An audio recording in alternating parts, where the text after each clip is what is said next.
So magandang hapon, nandito tayo ngayon sa Satori Residences. So dinalaw natin dahil meron tayong minute na client kanina. So as you can see, ito yung development ngayon dito sa Hakana and Lana building.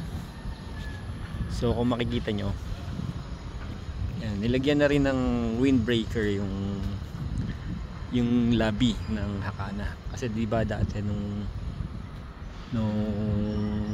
mga nakaraan nag-uulan, so pag umuulan kasi yung gilid ng lobby napapasukan ng, pag umaanggi yung ulan, pumapasok dun sa lobby. Kaya minsan diba mapapansin natin nililigpit pa yung mga chairs dyan and tables kasi para hindi mabasa. So ngayon, ayun, makikita nyo yan, meron na siyang ayan, windbreaker and parang ano rin siya, rain protection na rin.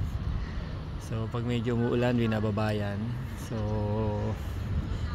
ayan, hindi na siya nababasa. Ganyan din naman sa mga ibang project ni DMCI, nilalagyan din ng ganyan para hindi nababasa yung lobby area. So as of now, ayan yung development dito sa Hakana and Lana building, kasi yun pa lang naman yung dalawang building na turnover.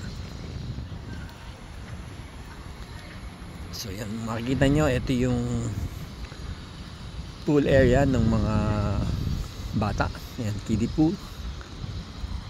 At hanggang dito sa may mga play area ang development. So yung mga banda ron sa side nung third building, which is yung Raho building, ay hindi pa po turn over. Kaya mapapansin nyo, meron pa siyang, may bakod pa siya, hindi pa siya napupuntahan.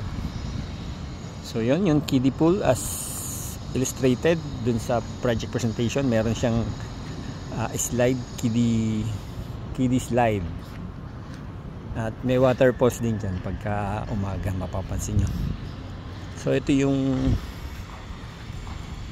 play area. So yan, may mga siso, may mga slides din dito, and may trampoline. So yan, hanggang dito muna yung development. So yung susunod doon, alam ko yung may mga parang picnic area doon and basketball court. So yun, that's it. That's our short update sa mga nag-aabang ng development dito sa Satori Residences.